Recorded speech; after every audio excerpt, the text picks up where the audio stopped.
Hi, if you're just logging on, I want to welcome you to today's program. We're going to give everyone a few minutes, so we'll start the program shortly. Thank you.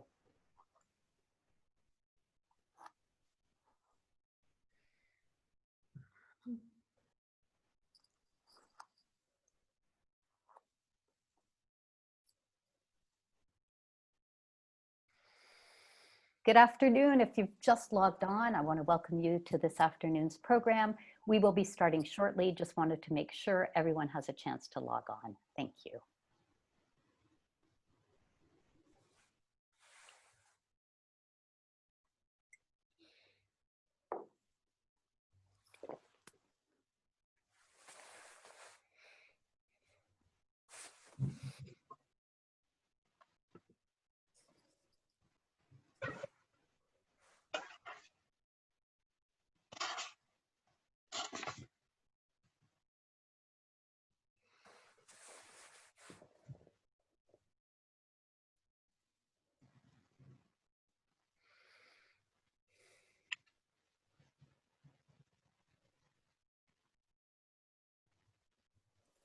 Hi, if you've just logged on, I want to welcome you to this afternoon's program. I'm going to give just a few more minutes, maybe a couple of minutes actually, and then we'll get started. Wanted to make sure everyone has a chance to log on. I see that some people are putting greetings in the chat, and if you want to say hello to any of us, please use the chat and do that. Thank you.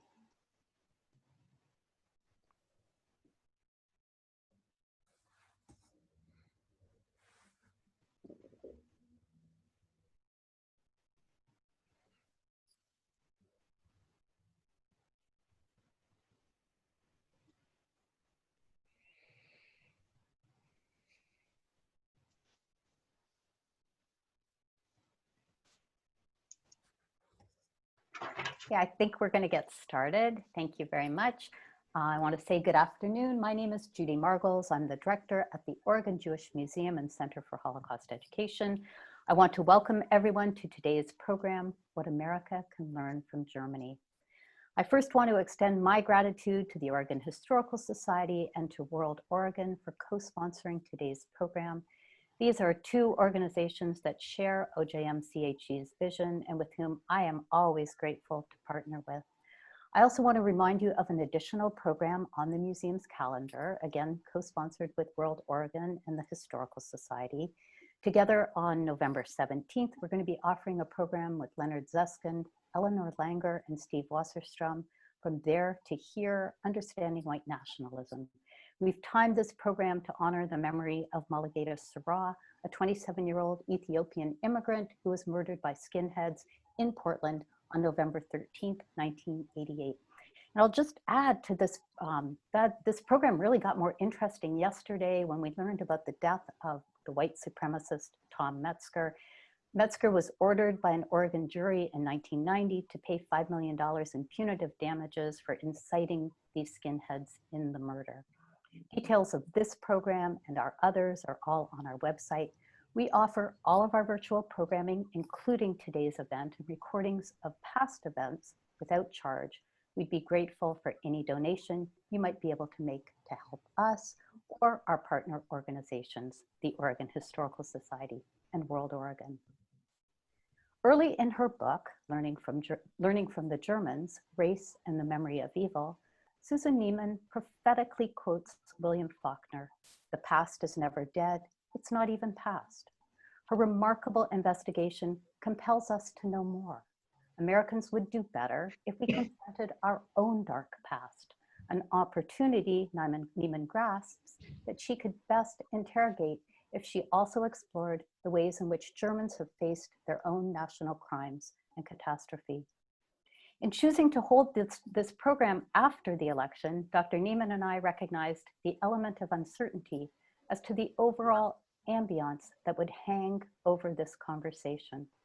While we know with certainty who will be our next president and vice president, we also know with certainty that reckoning with our past has to be an imperative. As someone tweeted soon after the election results were announced, quote, "America just got dropped off at rehab." How do we get to a vision of the world beautifully imagined by one of Neiman's interviewees as this: a world where people honestly engage in their history in order to live more truthfully in the present, and where the inequities of the past no longer dictate the possibilities of the future. Learning from the Germans, with its examination of the process by which Germany has confronted its history of Nazism, and by way of comparison, how the United States might do the same with its legacy of slavery and contemporary racism, is a terrific place to start. Thank you, Susan Neiman, for joining us from Berlin, and today's moderator, Mary Johnson, from joining from Delaware. Susan Neiman grew up in Atlanta during the Civil Rights Movement. She studied philosophy at Harvard and the Free University in Berlin, and was professor of philosophy at Yale and Tel Aviv University. Neiman is now the director of the Einstein Forum, a think tank in Berlin, where she has spent much of her adult life. When she has not been writing about Immanuel Kant and the enduring virtues of the Enlightenment, she has written books about being Jewish in Berlin. She is the author of, among others, Slow Fire, Jewish Notes from Berlin, The Unity of Reason, Rereading Kant, Evil in Modern Thought, and the book that concerns us today, Learning from the Germans, Race and the Memory of Evil. Mary Johnson is currently an affiliate and adjunct professor at Stockton University in Holocaust and Genocide Studies, and a consultant for Classrooms Without Borders. Dr. Johnson earned her master's and doctoral degrees from Washington University. Between 1983 and last spring, she was senior historian for Facing History and Ourselves, facilitating workshops, including a superb program that she presented at OJM-CHE last winter, and seminars, writing curricula, and conducting research.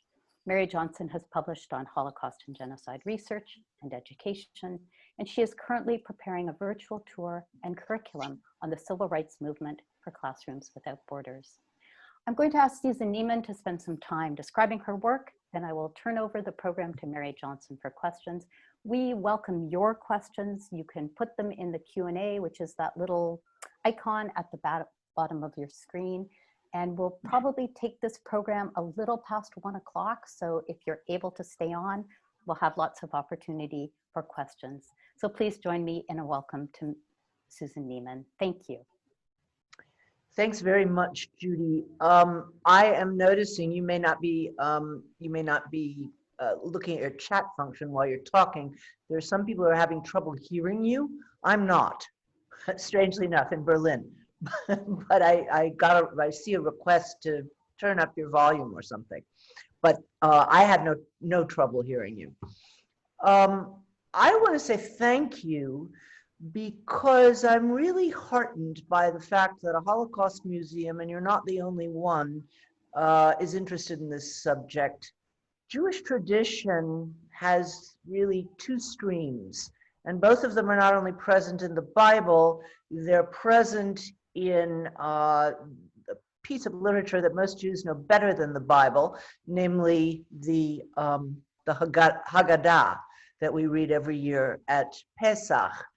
And one of the streams is we were strangers in the land of Egypt, we were slaves in the land of Egypt, and therefore we have a responsibility to welcome the stranger and to protect the stranger. Now that is the stream of Judaism that I grew up with. That's what my mother taught me. I was quite surprised when I grew up and realized that's not the only stream in Jewish tradition.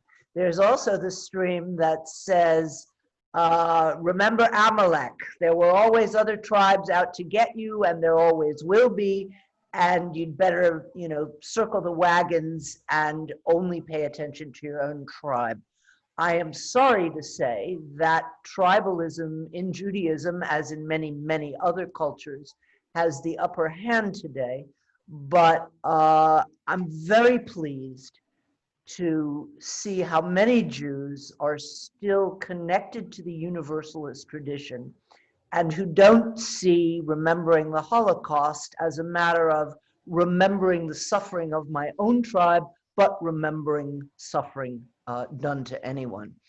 So with that, I thought I'd just give a little introduction talking about why I began to write this book and how I got into it.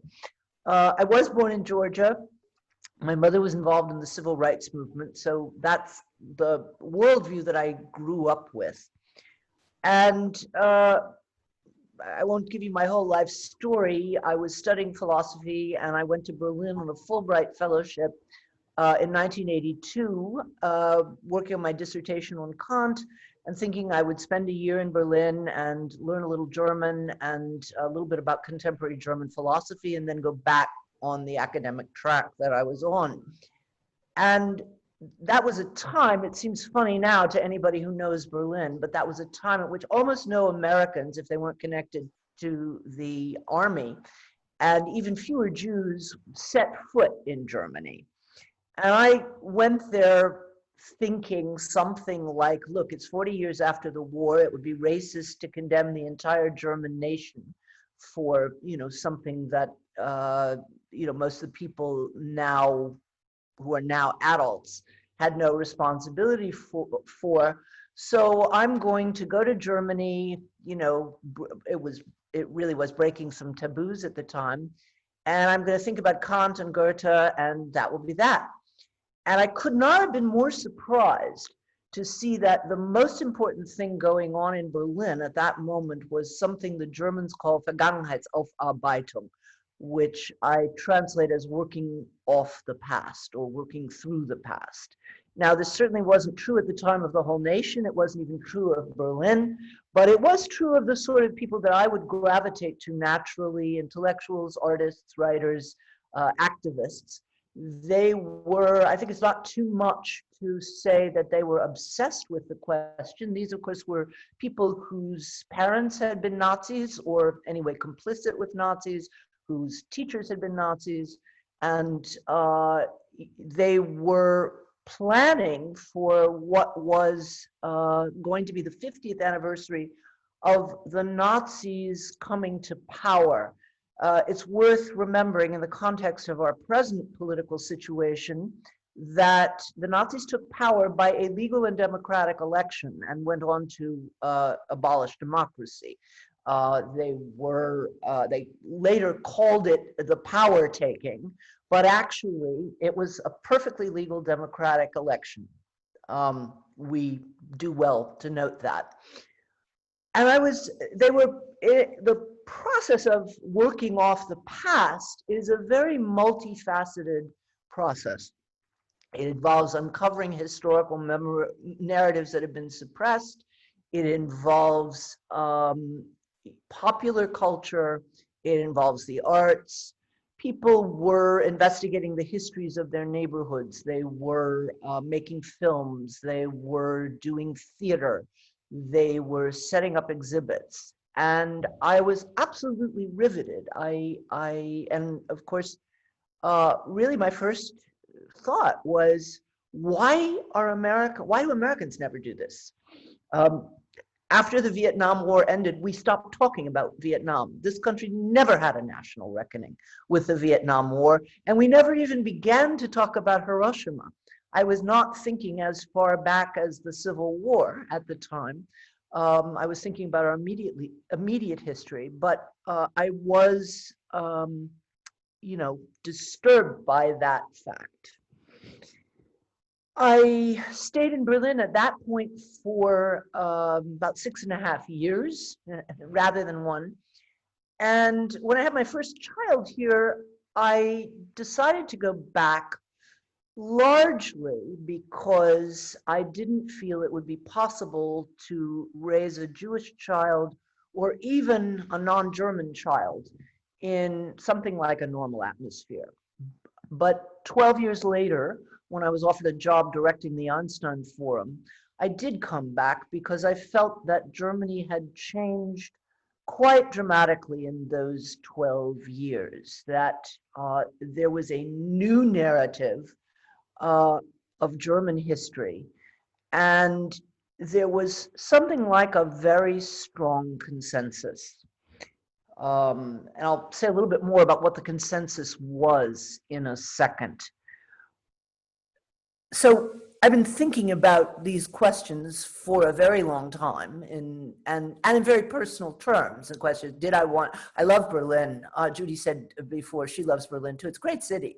And, but the question was, could I raise my family here? Could I actually live here without feeling, what shall I say?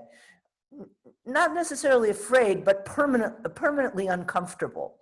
One of the things that I talk about this a little bit in the book, which is also a very personal book. I realized that when African Americans deeply resent people who say, I don't notice color, and they think they're being well-meaning, you know, I get that experience because I have had people tell me, oh, I wouldn't notice you're Jewish. That doesn't bother me. Wait, it should bother you? You know, it's a part of who I am. So I've been thinking about all this stuff for a very long time in deep and personal ways. But the immediate impetus to writing this book was President Obama's eulogy for the 9 churchgoers murdered in Charleston in 2015. During the civil rights movement, the original civil rights movement, there really wasn't any time to think about history. We were too, I mean, I say we, I was a child, but since I grew up in a home that was very civil rights identified, it's a part of my heritage, people were too concerned with the present and, you know, getting rid of segregation. And, you know, it's a time we couldn't imagine a Black cabinet member, much less a Black president or a vice president. So going into the past was really not on anybody's agenda at the time. There was simply too much to be dealt with in the present. And President Obama was the first national figure, as far as I know, Mary may have another example, who actually openly and clearly called for a reckoning, for taking down Confederate symbols and making the connection between our repression of our past violence and violence in the present. And it was amazing. You saw 2 Republican governors following him and taking down the flag in the South, taking down the Confederate flag in the South. Walmart said they were no longer going to sell Confederate symbols. And I thought, gosh, an American Vergangenheitsaufarbeitung is finally happening. And this is something I could contribute to. So I decided to write this book. Although I think that countries can learn from each other, of course, I don't think that any 2 countries' histories are identical. I think that's a good thing, by the way. And, you know, I didn't want to simply lecture at Americans from abroad. I wanted to spend some time with people who were confronting American history and talking about, you know, working at racial reconciliation. And I wound up in Mississippi. I should emphasize the fact that the book focuses on the Deep South doesn't mean that I believe that there's only racism in the Deep South. As of course, I'm sure all of you in Oregon are aware, but truly anywhere in the country. New York has the most segregated public school system in the country, and so on and so on. But I look at Mississippi in particular as kind of a magnifying glass for the rest of the country. And it's a place where you can see the best and the worst of America. It's also a place that is obsessed with its own history. They very often get it wrong. But you cannot say, as you can often say about other places, as people do say about other places in the country, oh, Americans don't really think about history. They, you know, they look to the future. This is not true in the Deep South. So I went to the Deep South and interviewed all kinds of people after I had interviewed all kinds of people in Germany. And I want to tell you what, in a certain sense, is the heart of my book. If I didn't put it quite as clearly, then, you know, after you talk about something for a long time and you get a lot of questions, you often wish you could go back and put the book a little bit more clearly than you had. The biggest surprise for me, I do say this in the book, but perhaps not as cogently. The biggest surprise for me and for all of my non-German readers, the book's been translated into a few languages already, and of course, there's been a discussion of it in Germany, is that for the first 4 decades in West Germany, the majority of Germans thought of themselves as the worst victims of the war. I've seen American mouths drop open when I tell them this.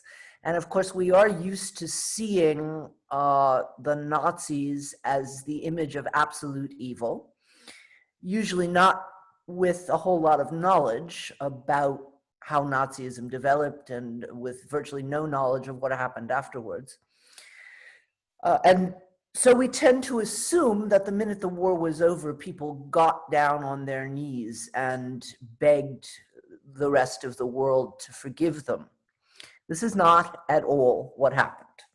What happened instead was that people said, hey, we lost a quarter of our country. We lost 7 million people are dead. Civilians and non-civilians. Our men are in POW camps, if they're even alive. Our cities have been bombed and reduced to ashes. I hope somebody gets this reference. We were hungry, just barely alive.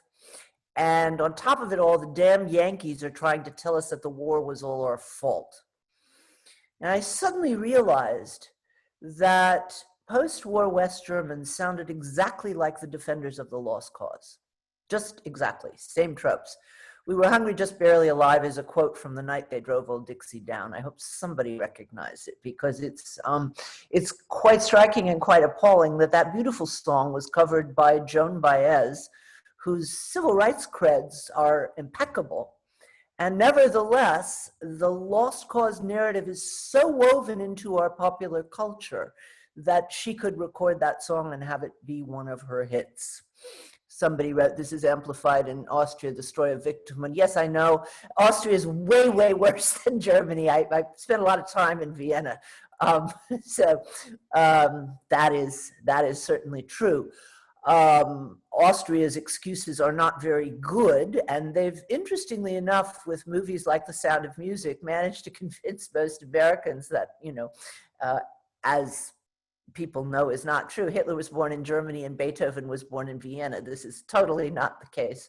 Eichmann was also Austrian, but you can at least tell a story. It's a false story. You can at least tell a story that Austria was overtaken by Germany, that, millions, the vast majority of Austrians welcomed the Anschluss is, of course, something that people in Vienna don't like to talk about. Well, in Vienna, they'll talk about it more than in the rest of Austria. But even there, it's tricky.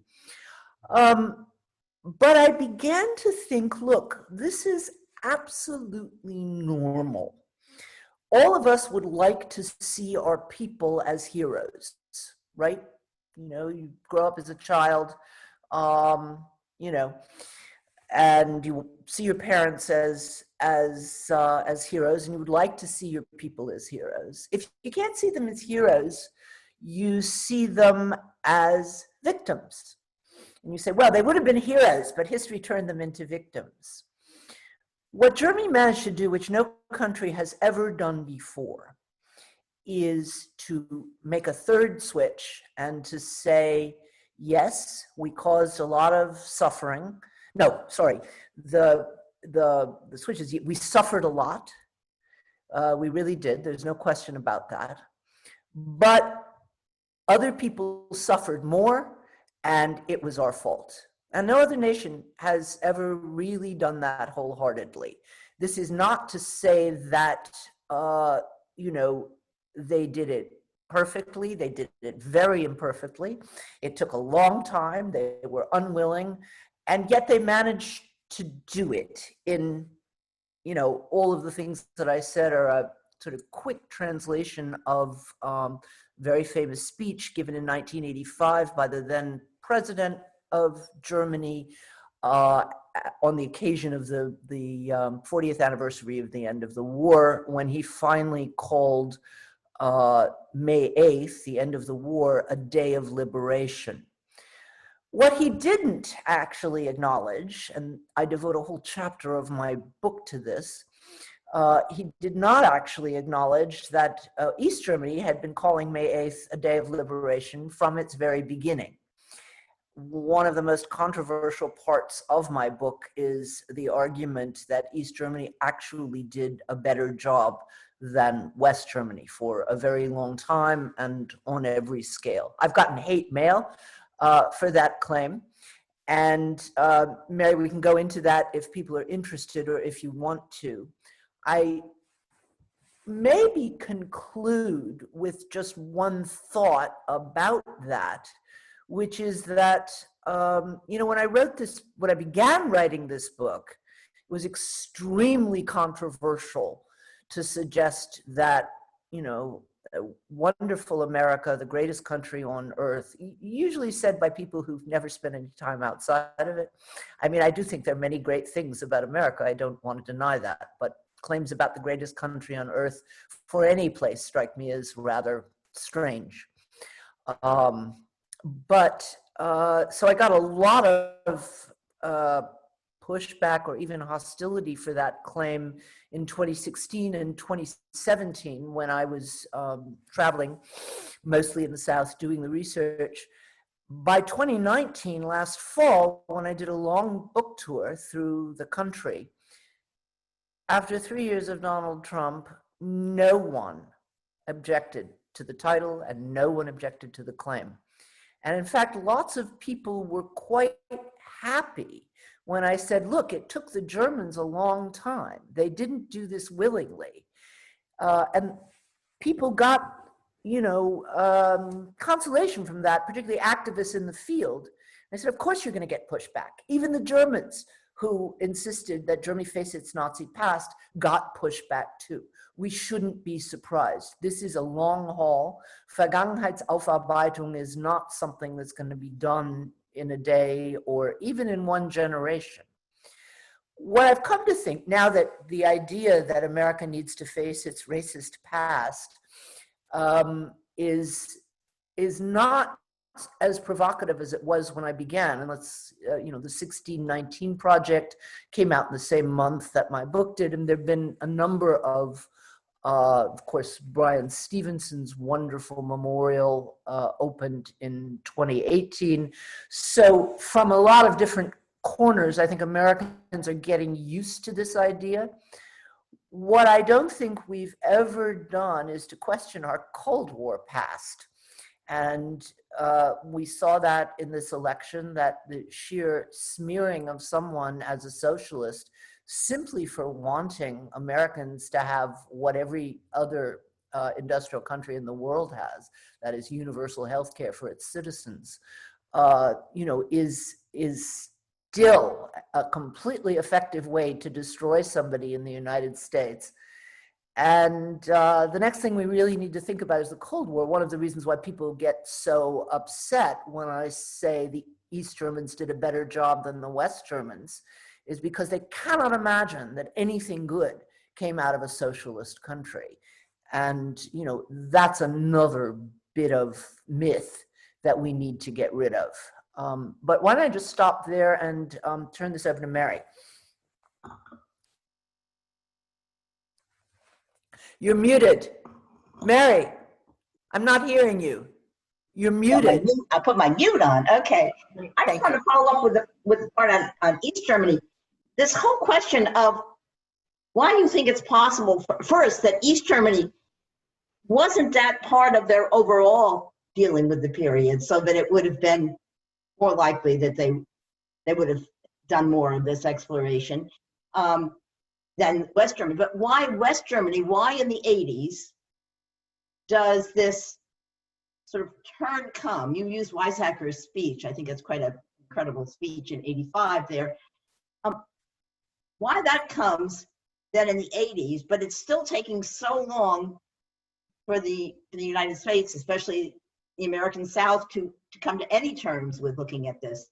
And I do want to say, you did make a comment there, so I'd love you to come back into this, that with the civil rights movement, people didn't really think much about history, wasn't too much You're there. freezing. Can you hear me?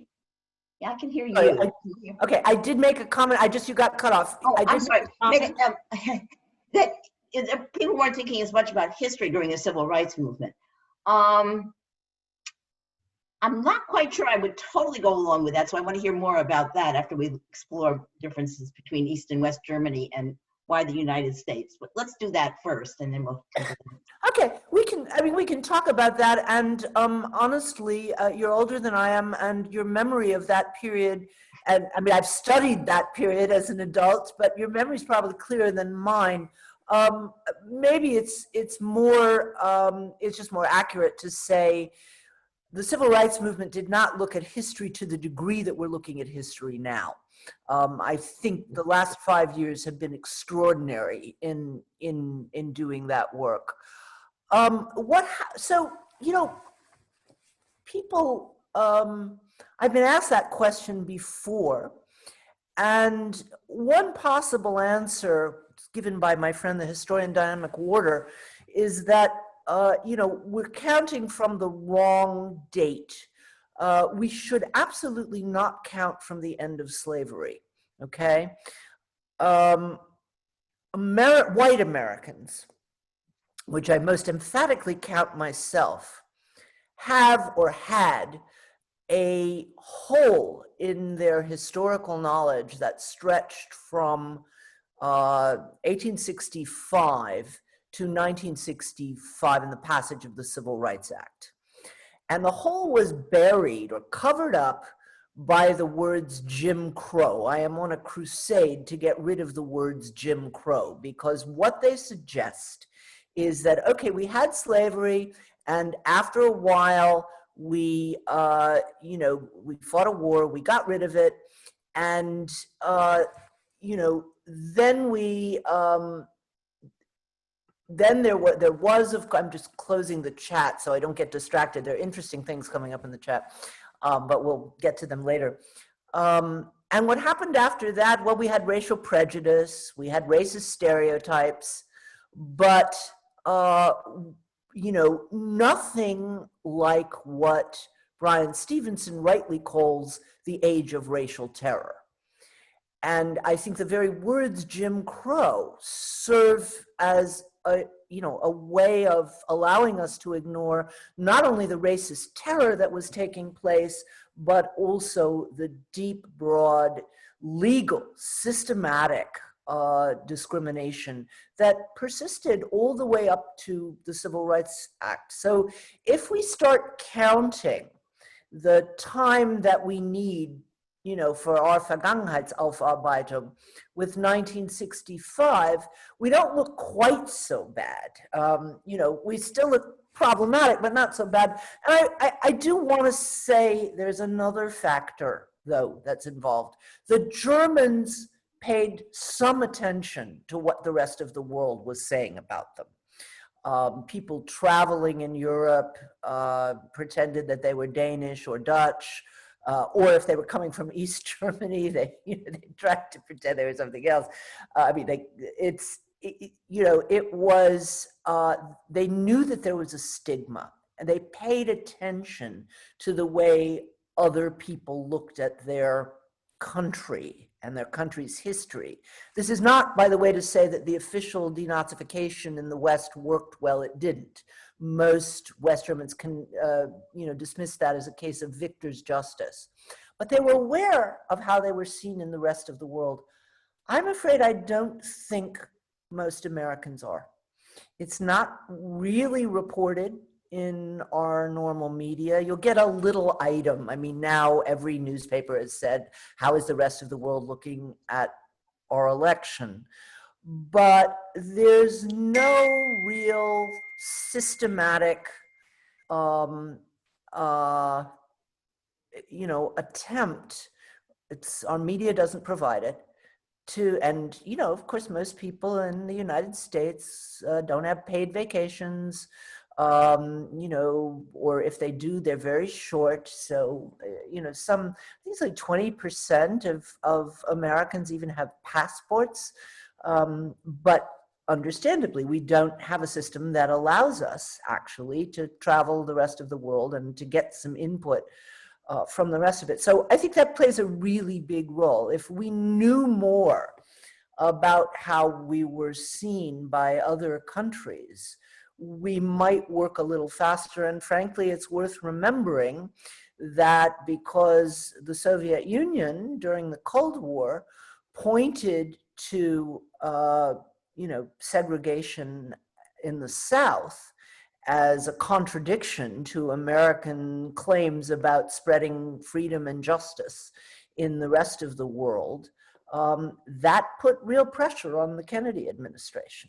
So I'm also wondering if, for the Germans, it is kind of a defined period of time that sort of is that time of the evil. And I'm wondering if that has something to do with it also, as opposed to sort of the more ill-defined period for the Americans. But it's something to think about.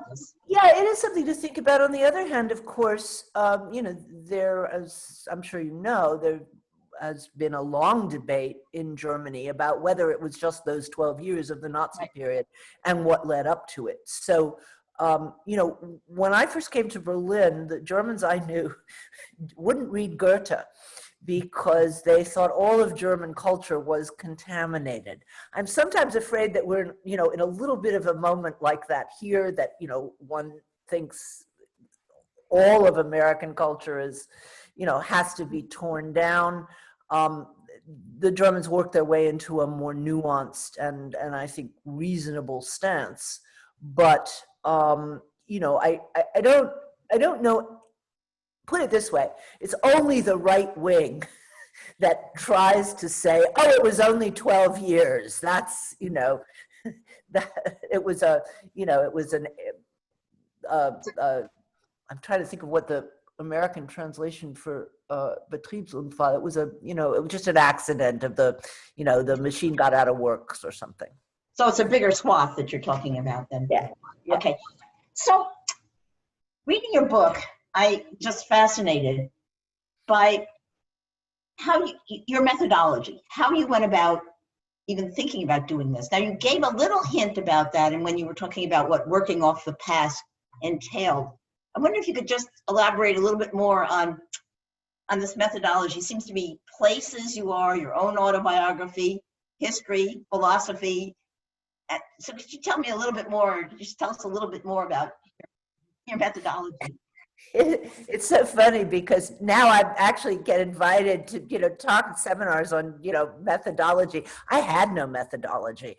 You know, people were asking me when I said this was what I was working with, they said, "What genre are you using?" And I said, "I don't know, it's a mishmash." And then one person who reviewed the book said I had created a new genre, investigative philosophy. So I was pleased with that because I could stop calling it a mishmash.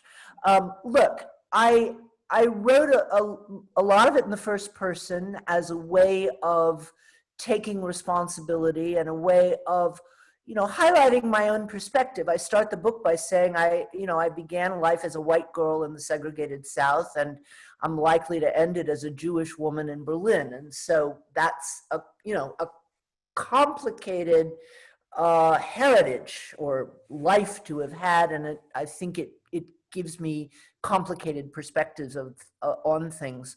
But I really didn't want my voice to be the only voice in the book. I really wanted to get a lot of different perspectives, which is why I interviewed so many people, both in Germany and you know, in mostly in the South, because, you know, I think the only way to get to something like truth is to see history from different sides.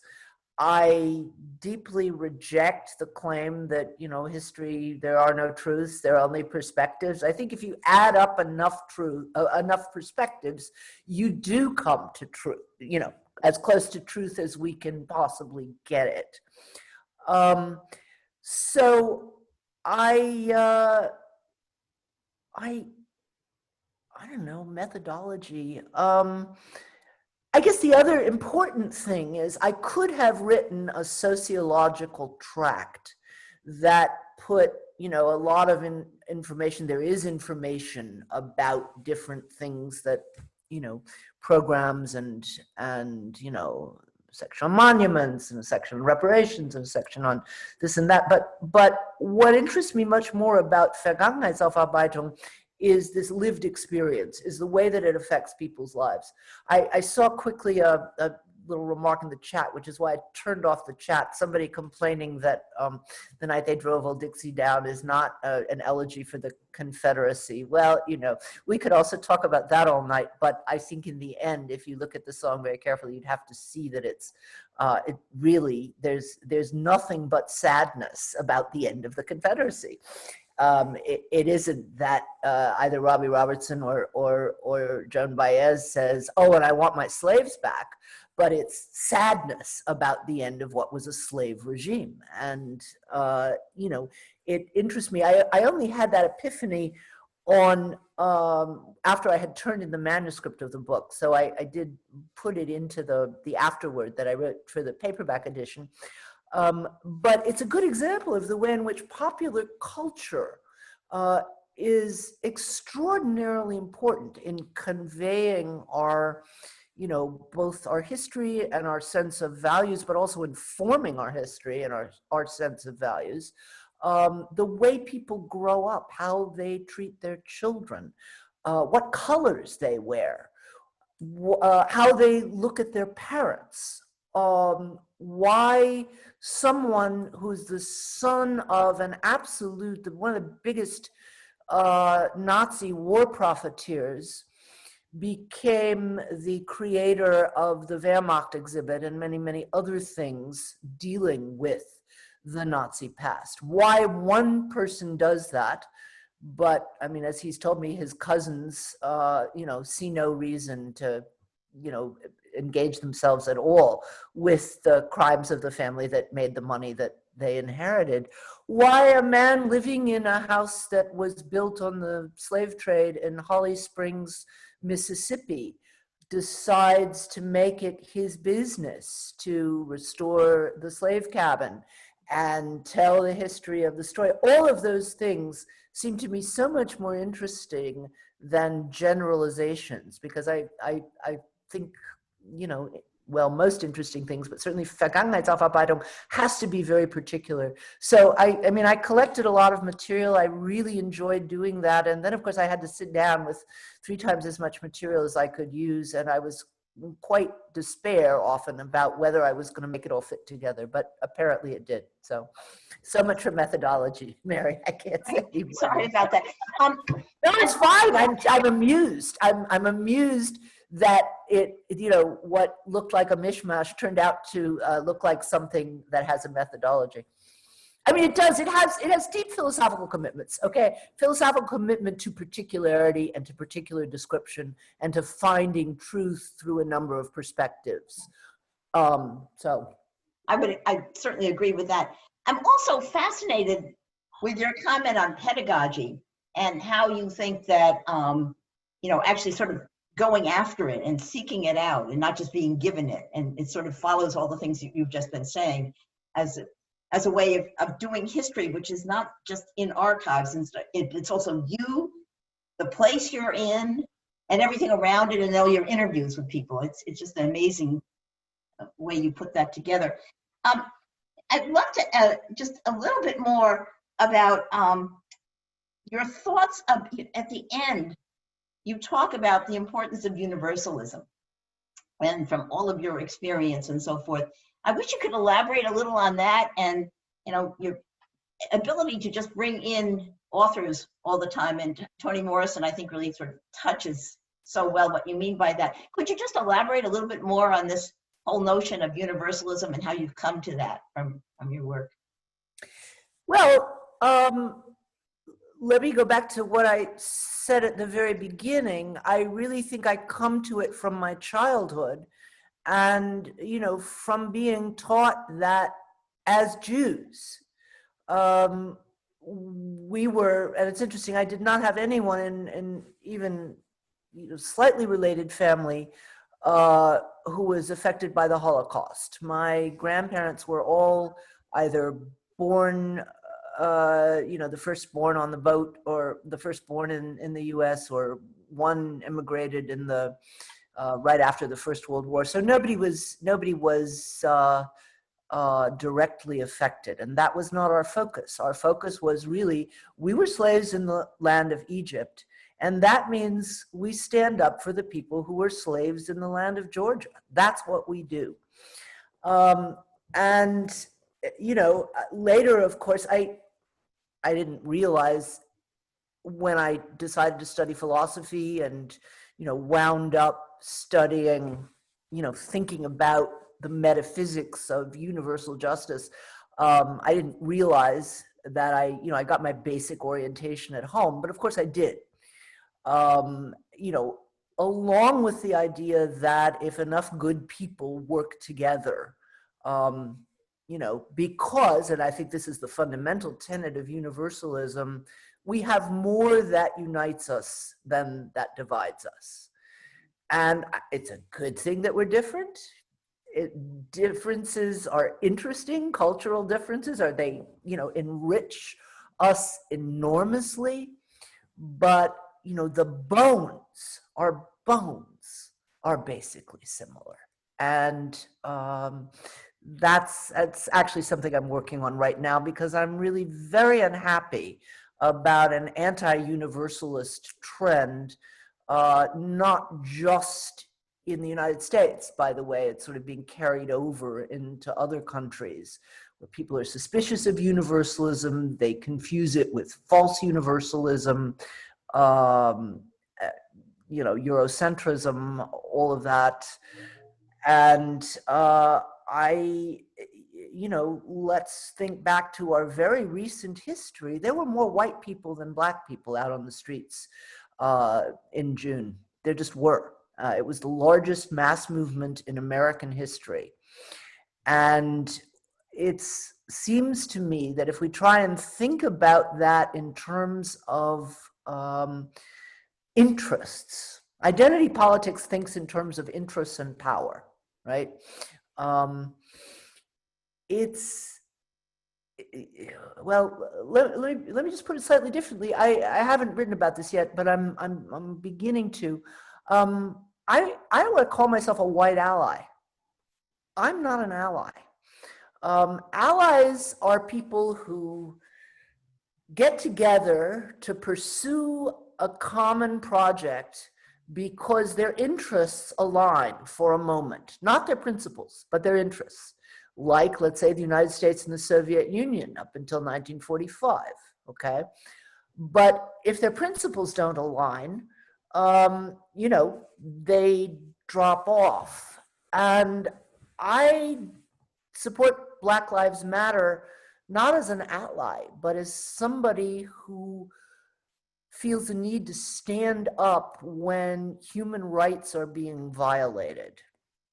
Hannah Arendt, in her book Eichmann in Jerusalem, wrote something very important that I think she couldn't have realized the importance of in 1963 when she wrote that book.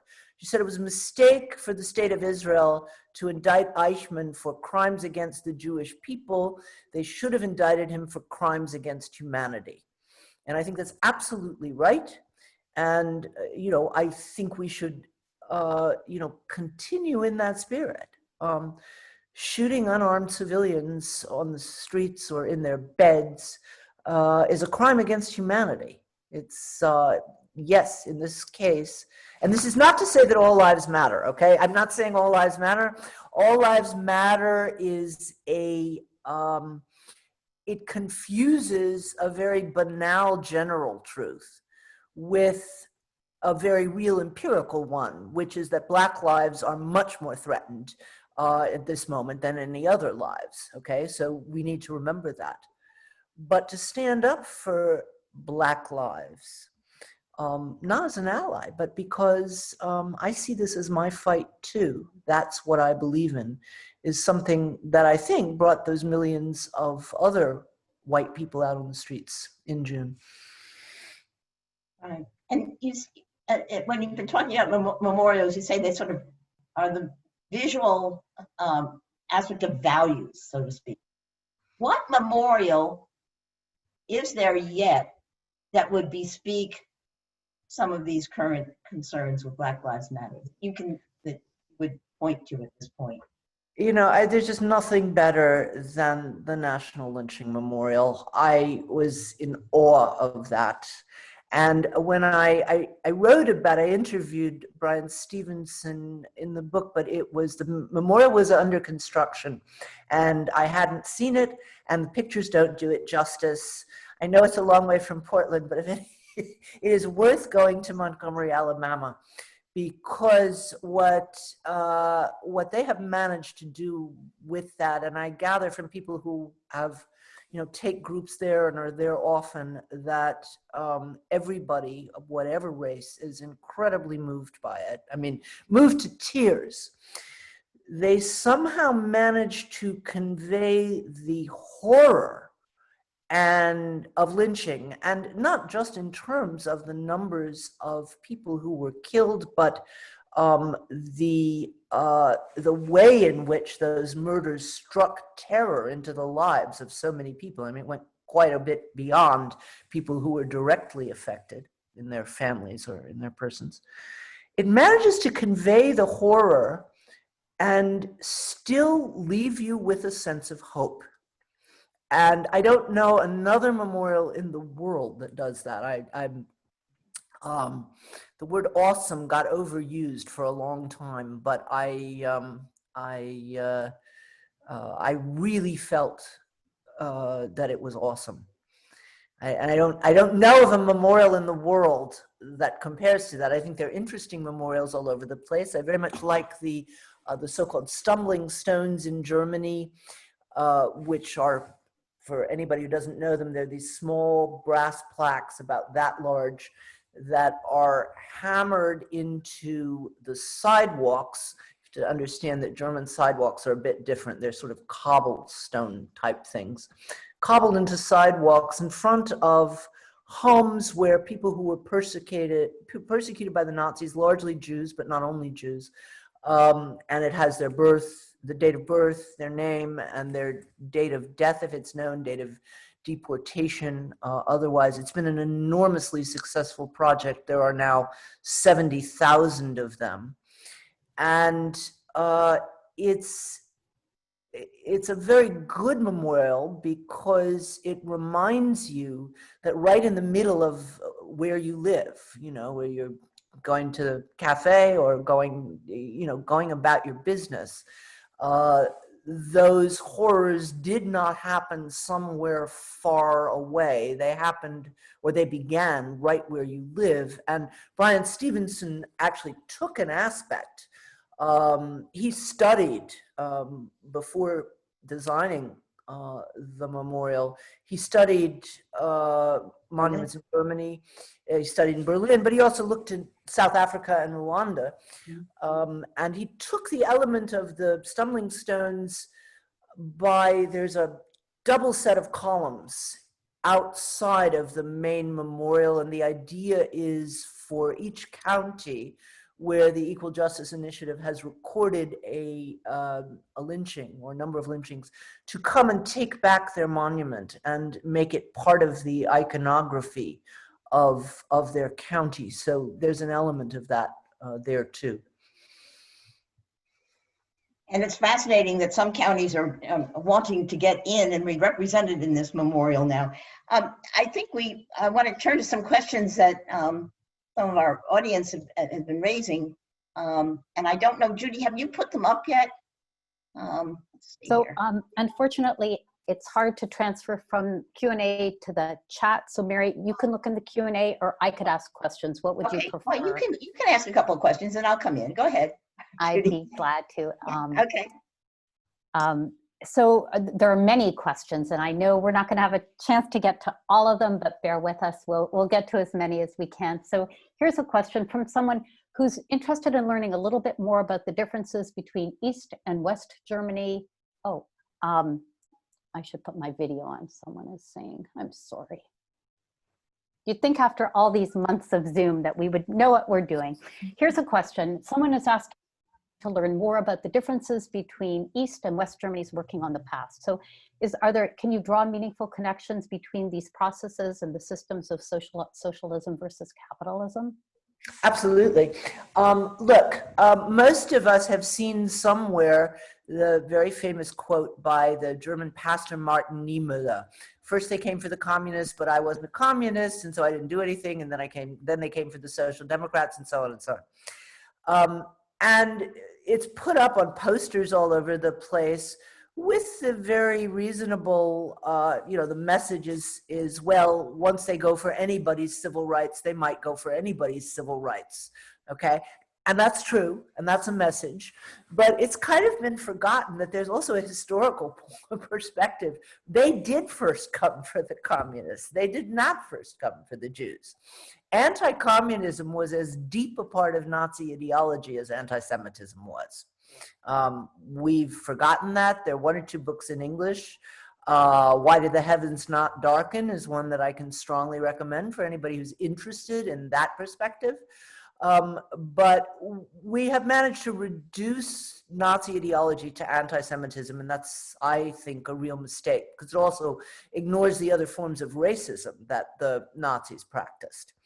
So what that means is that when the war was over, the people who came back to build up the eastern part of the country, they were genuinely anti-fascist. They they were either in concentration camps the whole time, or they had gone into exile to avoid concentration camps. So there was no ambivalence as far as they were concerned. They really thought Nazis were a criminal regime. Unfortunately, this was not true in west of Germany, where, except for the very top, the Chancellor, Conrad Adenauer, everybody sort of below that level was implicated, if not badly implicated. And that means, not only in the government, it means in the schools, it means in the universities, the police departments, the foreign service. It was full of people who really did think of themselves as victims of the war and were not interested in facing it at all. And so what that meant is, while East Germany created a new school curriculum, not that it was perfect. I mean, obviously there were some, ideological, bents that you might want to change, but they did create a curriculum talking about fascism. They renovated Buchenwald, and every school child in East Germany went there at some point in their lives, visited a concentration camp. They produced a lot of popular culture, a lot of films, a lot of television films that you can still watch today and find pretty good.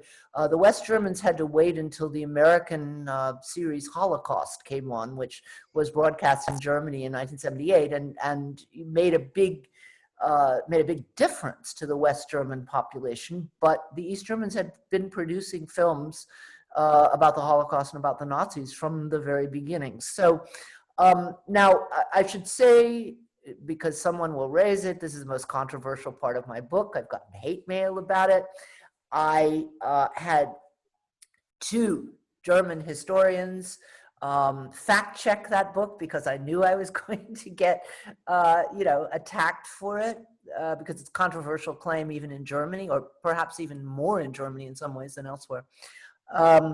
Yes, East Germany instrumentalized its anti-fascism. The stupidest thing that they ever did was when they built the wall, they called it the anti-fascist protection wall. Very stupid thing to do. Anything that's a state ideology becomes often stiff and not really lived. But I interviewed a lot of former East Germans, and I took care to interview people who were dissidents. And, so they were not yes men and women at all, who always went along with the party. On the contrary, some of them had risked quite a lot. And they tended to say, well, they all told me you know, I could criticize everything else about East Germany, but the anti-fascism was genuine. So, and if anybody wants to know more or argue with me, I would suggest that they read the chapter in my book called Cold War Memories. So just helping a little more with the timeline, someone just raises the question of where, when Willy Brandt, he did penance to the Jews who were victims in the Warsaw Ghetto Uprising, if I remember right. The question says it was in 1970. So where does that fit into sort of this whole idea of working off the past? And someone else also raised a question about reparations, and were there not reparations before that? So just a little bit of help. Okay. Someone mentioned also, you know, the building of the monument to the murdered Jews of the Holocaust in Berlin. Yes, and you mentioned that's the open in stones. 2005. So Right, of course, of yeah. course. But yeah, reparations. Okay, those are all good questions. Yes, reparations were paid, but there was, first of all, the initial offers were extremely, you know, chintzy. But more importantly, there was a kind of silent bargain at the time, which was that, well, we'll pay some reparations, and in exchange, you won't ask us anymore about our Nazi past. We won't have to do anything that involves really facing history, looking at a new, you know, narrative of history, getting old Nazis out of all of our official source. So, you know, yes, they paid reparations. The majority did not want to do it, which is an interesting fact to know with our reparations discussion in the United States. You don't necessarily need a majority. The majority of West Germans were against it too. East Germany paid reparations to Russia and Poland, by the way, but not to the State of Israel. But the Willy Brandt question is a great question because I think the picture of post-war Germany that most foreigners have in their heads, if they have one, is Willy Brandt on his knees in front of the Warsaw Ghetto Memorial in 1970. What we don't know, and it took me quite a while being here to find out, is that the majority of Germans were West Germans were furious at Brandt for, you know, first of all, kneeling to the Slavs in this submissive gesture. Also, that was a point here. The reason why he was in Warsaw immediately was to sign a treaty saying we're not going to fight over. I mean, Poland took a large piece of what was then East Prussia, and the right wing in West Germany wanted, you know, to keep that border question open. And he went to sign this treaty. That's what he got the Nobel Prize for, to say, no, we're giving up any claims, okay? What also needs to be known about Willy Brandt is that he was a social democrat, and as a social democrat, he had to flee to Norway as soon as the Nazis came to power. So he was away. He did not have anything to personally atone for, but he nevertheless felt as the head of the country, he should do that gesture, which there's been a lot written about it. As far as anybody can tell, that really was a spontaneous gesture, where at the moment that he was there, he just felt words were inadequate and he had to do that. What we also don't know is that Conrad Adenauer, who was the longest serving chancellor of Germany and the one picked to, you know, head West Germany, found the Bundesrepublik, that when he ran a campaign against Brandt in 1962 for chancellor, and he used the fact that Brandt had emigrated against him. The line was, what was Herr Brandt doing for 12 years in a foreign country? We know what we were doing in Germany. And this is an extraordinary statement. That is the reason why the world loved Willy Brandt, because they thought, and correctly, this was a good German, and a good German who felt nonetheless the need to do penance for the deeds of the bad Germans, that was held against him by the majority of West Germany. So it was a very short chancellorship. For a number of reasons, but because he really didn't have enough popular support. Thank you. There's a kind of a multi-pronged question about our public education system. Let me see if I can try and summarize it. So I think someone is just observing that certainly in teaching about the Holocaust or teaching about slavery in America, sometimes this curriculum is highly sanitized. So I don't know whether you have any comments, and particularly the differences, the way something might be taught. This person is saying that they have an 18-year-old in Fort Bend, Georgia, in Fort Bend County, Texas, and compared to what was happening in Portland, these curriculums can be all different. And then they're also just wondering about sort of the way slavery, Holocaust, the teaching in Germany, and whether you can just reflect a little bit about whether you think German education is doing a better job. I guess I would put it that way. They're definitely doing a better job, although I have to say I have 3 Jewish children who spent part of their education in the German school system and actually said enough about the Holocaust already. You know, we should. So it is treated a lot, not only in history classes, but often in literature classes or in art classes.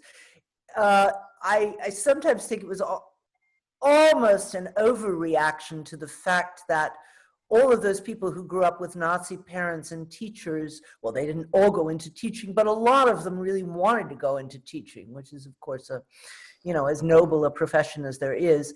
And I think they may have, sort of, perhaps gone too far the other way. But certainly it's very hard to ignore, not only from the school system, but also from popular culture and from the kinds of monuments that are all over. I know occasionally you do get studies saying that not enough young people know enough facts about the Holocaust, but it is, just compared to, what we in America know about our history, there really is no comparison.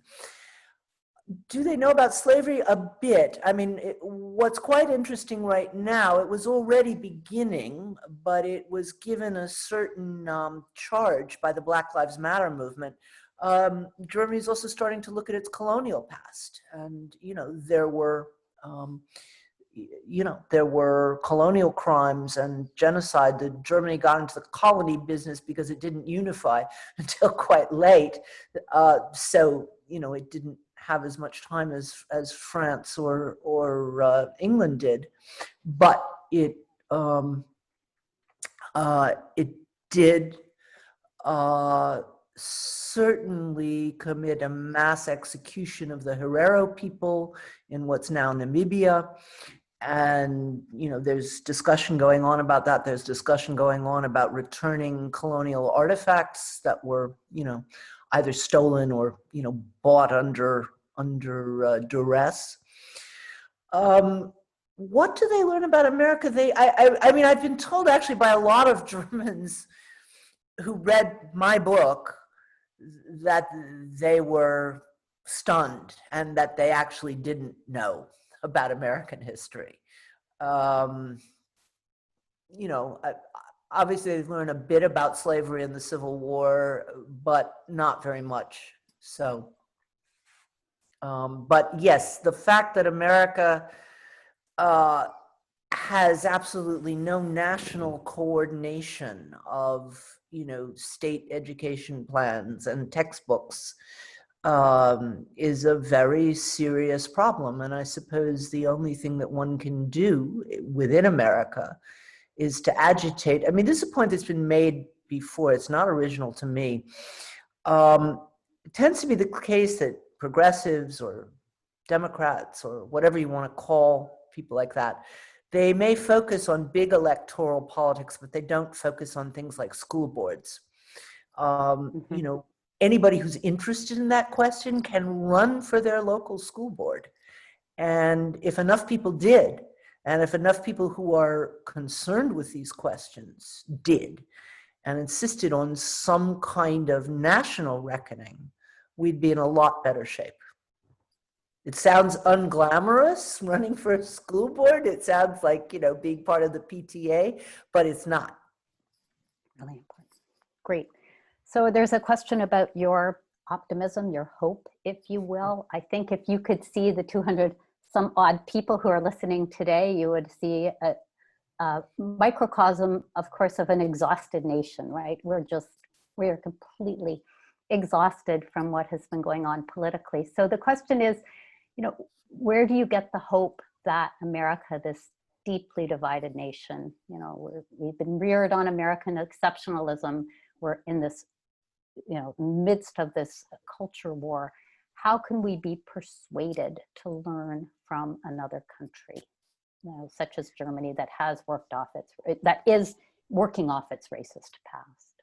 So the first thing that I have to say is I am just as exhausted as you are. Although one friend of mine who I spoke to yesterday, an activist in Michigan, you know, who I had to say, well, first of all, I have been watching all the same news constantly, partly because my heart is still, I mean, I notice, you know, I feel both the greatest shame when America does something wrong, and I also feel the most moved. I mean, I cried at both of President Obama's speeches in the last couple of weeks. So I'm as involved as anybody. It's also become one of my jobs. If they want a German-speaking American to comment on American politics, the German media turns to me. So I mean, I have given, I stopped counting how many interviews I've given in the past couple of weeks. So I am as up on things. And by the way, so are many Germans. I actually, it was 2 Germans tweeted me the Colbert report when he called the current occupant of the White House a fascist. You know, it was that, I got that from German friends. So it's, I am just as exhausted, as much on a roller coaster as anybody else is. I was talking, though, to an activist friend of mine in Michigan yesterday who said, okay, but you don't get the hate.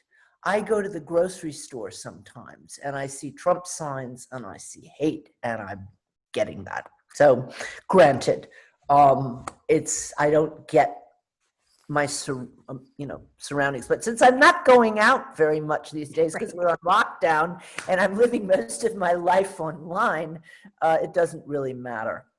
Where do I get my hope? Look, I have been as depressed as everyone that 70 million Americans watched this show for 4 years and wanted a rerun. I find it really hard to understand, and I am still working to try to understand it, okay? But hope is not just a feeling. I follow Immanuel Kant, who said that hope is a moral obligation. Why is it a moral obligation? If we are hopeless, there is nothing else we can do. We can kick back, you know, have another drink, you know, say the world is going to the dogs, and that will be it. If we have some hope that progress is possible, then we can make a contribution to it. And, you know, that's not to say that I don't get as depressed as anybody else does. You know, one of my great sources of hope is, you've got Woody behind you on the screen. One of my heroes is Paul Robeson, someone who was much, erased out of American history. W.B. Du Bois, who was a close friend, called him the most famous American of the century, and he was for a good 30, 40 years, not just the most famous Black American. When I think about, I've been playing a lot of Robeson actually in the last few months, and thinking about his struggles and what he was up against, and the way that he rewrote his most famous song, Old Man River, to say, the original words are horrible, but he changed them to, I keep laughing instead of crying, I must keep fighting until I'm dying. And, if anybody wants a little inspiration, I suggest there are a couple of good documentaries that you can get online, or just Google the Sydney performance of Old Man River, and you get 3 minutes of, art is crucial in, some beauty and something that keeps showing us the best of the human spirit rather than the worst is really important. I think an analysis of where America is going to go now is something that we should wait on. I'm really suspicious of quick analyses. I've heard many on podcasts and things in the last few days, and some of them I think are absolutely ridiculous, including the one on the New York Times podcast this morning. I think we're going to need some time, and it's not settled yet. I was telling people that I was going to relax on January 20th, and I'm afraid that's true still. I agree. I want to turn it back to Mary. We're just going to take a few more minutes. Time is marching on. But Mary, did you have anything to add, or a question that I want to come back to, given where we are right now, is there still some note for optimism that there is some movement with Americans being more working off their past? As this is going on now, I think there's been nothing more exciting, for me anyhow, to see the number of voters and new voters and how people came out. And I'm not sure, and I would love to ask you this, if there isn't some sort of, at least with those that have some background on this, of thinking, democracy is a fragile thing and you've got to work at it. And maybe with all of this turmoil and so forth right now, there's been some effort to work on this, or at least to. Somebody said democracy is a verb, and that's a good, it's a good line. Listen, I see quite a lot of hope. Let's go back to, it's 4 months ago that 25 million Americans were in the streets despite the pandemic, marching after the murder of George Floyd, okay? It's also the case that I'm not sure that we have entirely accurate data on how many people say this, but a huge number of Americans said that racism was a major problem when they were asked about the issues that they were voting for. You had, after the initial Black Lives Matter demonstrations, you had more than 70% of Americans saying systemic racism is a problem. When did we ever have that? So yes, I see a lot of signs of hope. I think we need to be very careful in how we go forward. I, make a plea for universalism, that we not, disintegrate into interest groups who may or may not be allies, but, that we, as human beings or Americans who are committed to certain principles that were never fully realized in our history, that we stand up for what's right. And, but that we also stand up for the right kinds of social changes. Americans really don't realize how they look in the eyes of the rest of the world. Here's the thing. Most Europeans followed, to some extent, debates over Obamacare. So they know that Americans don't have universal health care. But they were just, gobsmacked when I explained during the corona, when the pandemic began, that, well, most Americans don't have sick leave, but Europeans don't have sick leave either, okay? As in a fixed number of days in which you're allowed to be sick and still be paid, which Germans find utterly barbaric. What do you do if you're sick in Germany? If you're sick for 3 days, you call your boss and say, I'm sick. If you're sick for more than 3 days, you have to go to the doctor, and you get a note from the doctor, and he says, well, she'll probably be sick until then and then, and it gets extended. And that is not seen as a benefit.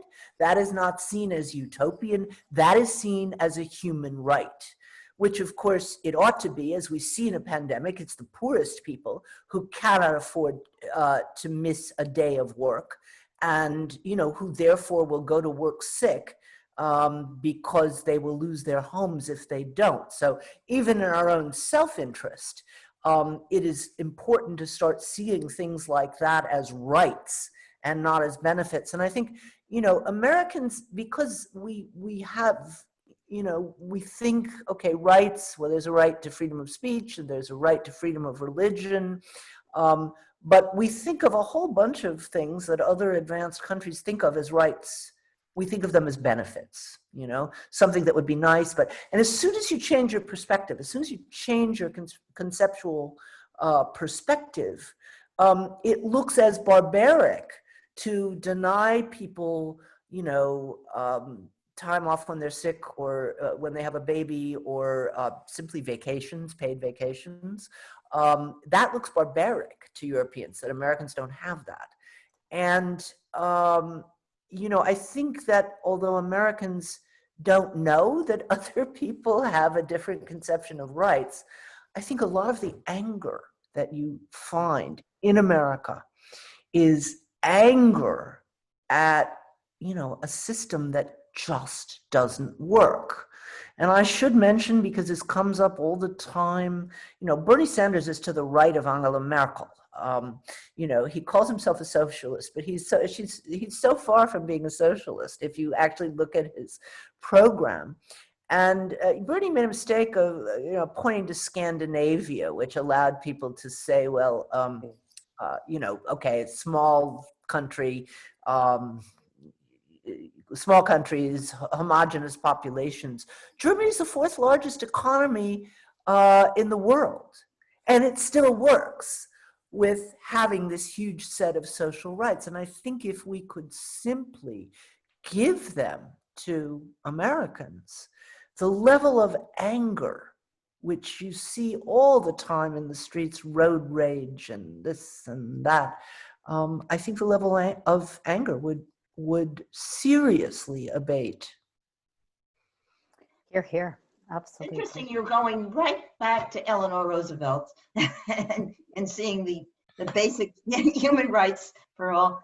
And that notion also, which has come up with some of the things you've mentioned, that it doesn't start way up there or leadership all the time. It's community, it's near you. And that's where I think some of the beauty of your book is to go into places like that and bring those people up from that community and the values that they have, and to show that. So I guess we come right back to Toni Morrison and try to block that dehumanization. And well, no better place to end. That's why I ended it with a quote. Before we go off, I want to know, is there a mechanism by which we could save the chat and the Q&As? Yes. And could you send them to me, Judy? Because I've been absolutely. We absolutely we can do that. But I don't have. And we do have one personal question for you, because everybody is asking about the artwork behind you. They're happy with Woody, but they want to know, is that Kat Kolowitz? You know, this is a, yes, this is a really, this is quite a lovely and crazy story. It is Kate Kolowitz, who was an artist and, you know, socialist activist from Berlin. It was given by my aunt to my mother as a gift when I was born. A gift to my mother when I was born. And of course, neither of them could have ever dreamed that I would wind up in Berlin. But I inherited the picture when my mother passed, and it just seems a crazy but interesting twist of fate. I love it. All right, I think we are at our end. Thank you so much. I will be visiting you in Berlin sometime. When? Soon? Whenever? Who knows? Well, let me know. It would be lovely to see you. But I want to thank both of you. Wonderful, wonderful conversation. Mary, thank you so much for zooming in from Delaware for this program. And Susan, thank you so much for zooming in from it was a Berlin. great. You get to go to sleep. I get to go to sleep, and I see there are like 101 comments, which I would have loved to have read. So please do send them to me. Thank We you will to indeed. everybody who Thank you, commented. everyone. Look forward to seeing you at another program. Bye. Thank you. Bye-bye. Very Thank you. welcome. Thank you. Thank you. Bye.